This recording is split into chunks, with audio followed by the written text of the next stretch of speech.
안녕하세요. 착한 변호사 황은영입니다. 오늘은 검찰에서 김건희 여사에 대해서 벌이고 있는 수사에 대해서 말씀을 드리겠습니다. 세 군데 검찰청에서 김건희 여사를 수사를 하고 있습니다.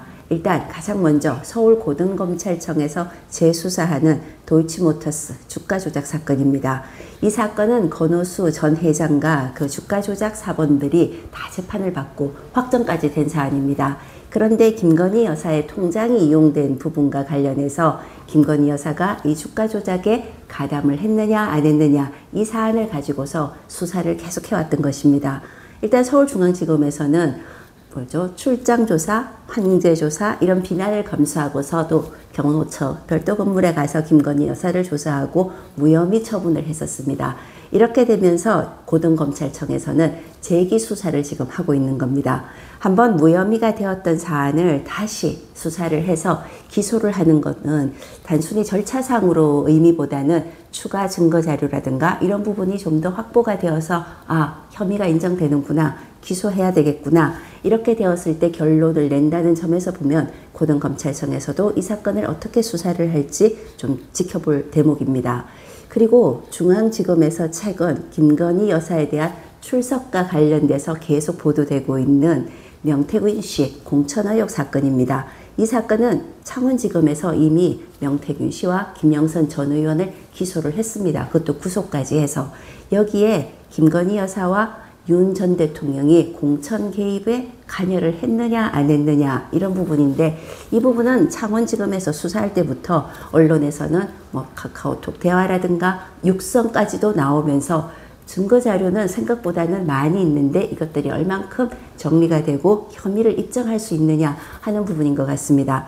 중앙지검에서는 김건희 여사에 대해서 출석 요구서를 보냈고 김건희 여사 쪽에서는 대선 전에는 나는 조사받기 어렵다 하면서 그 후로 좀 미뤘습니다. 이 사건에서 검찰청이 김건희 여사를 출석 요구를 하는 것이 어떤 의미를 가지고 있을까요? 단순히 김건희 여사를 포토라인에 세운다 이 의미만 가지고 김건희 여사를 계속 이렇게 집요하게 여러 차례에 걸쳐서 소환을 해야 한다 안 한다 이렇게 공방이 있다기보다는 결국은 혐의 입증이 어느 정도 되지 않았나 이렇게 조심스럽게 예측을 해볼 수 있는 것입니다. 김건희 여사를 소환을 했는데 그냥 재판에 넘긴다 이거보다는 그 혐의가 가볍지는 않기 때문에 입증 자료가 어느 정도 되느냐, 그렇다면 기소를 해야 되는구냐, 그렇다면 기소를 하는데 불구속이냐, 역시 어려운 점이 있습니다. 김건희 여사를 소환을 해서 검찰청에서 조사를 한 그 다음 단계는 뭐냐 하면 역시 신병 여부와 관련된 부분이 아닐까 이렇게 예측을 해볼 수 있는 대목입니다.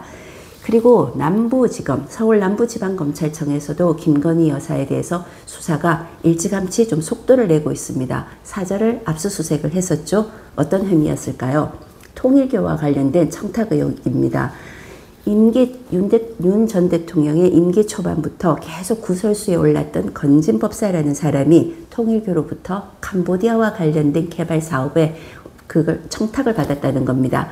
이 청탁을 김건희 여사 쪽을 통해서 하면서 고가의 다이아몬드 명품 목걸이를 건넸다. 이런 공방이 있는 겁니다. 사실 그 이면에는 캄보디아 원조 사업과 관련된 수많은 국고가 어느 정도 쓰여졌느냐, 부정부패 비리가 있는 게 아닌가, 이게 큰 덩어리의 핵심이고, 그리고 이목을 집중시키는 명품 선물 전달 이 부분은 그 중간 단계의 의미가 있는 겁니다. 수사가 얼마만큼 확대될 수가 있겠구나 하는 것을 가늠해 볼 수 있는 부분이기도 한데 이 부분은 압수수색을 하고 하지만 김건희 여사를 당장 소환한다 이런 거는 아직 말이 나오고 있지는 않습니다. 그렇다면 역시 중앙지검에서 소환 일정을 잡아서 출석 요구를 하고 김건희 여사는 이후에는 나는 대선 이후에 조사를 받겠다. 이 점이 가장 좀 주목되는 부분입니다. 결국은 소환을 하느냐 안 하느냐 보다는 이 사건을 어떻게 어느 정도 범위에서 기소를 하느냐가 사실 검사들은 가장 고민하고 있고 가장 중요하게 보는 부분입니다. 김건희 여사에 대한 혐의 여부는 결국은 윤 전 대통령에까지 그 혐의가 인정이 될 수 있느냐 하는 중간자적인 의미도 있고 사실 이제까지는 국민들은 김건희 여사가 영부인이라는 신분 하에서 너무 많은 혜택을 받았다. 이 점에서 김건희 여사에 대한 불공정 시비를 논란에 관심을 기울이고 있는 겁니다. 검찰 입장에서는 수사를 얼마만큼 증거관계를 잘 확보를 해서 수사를 잘해서 김건희 여사를 법정에 세우고 그리고 윤 전 대통령에 대한 어떤 비리 혐의가 있는지에 대해서 혐의를 구정해서 국민들의 의혹을 해소하느냐 마느냐, 이것이 검찰의 고민의 지점이라고 저는 생각을 하는데요. 자, 결국은 이건 제 의견입니다. 그렇다면 검찰이 이 수사를 어떻게 대선 후에도 계속 어느 정도 동력을 가지고서 끌고 갈지, 그리고 그 결론은 어떻게 낼지를 한번 지켜봐야 되겠습니다. 오늘 여러분들께서는 김건희 여사에 대한 검찰의 새 갈래 방향의 수사에 대해서 이해하시는데 좀 도움이 되셨나요? 도움이 되셨다면 구독과 좋아요 부탁드립니다. 감사합니다.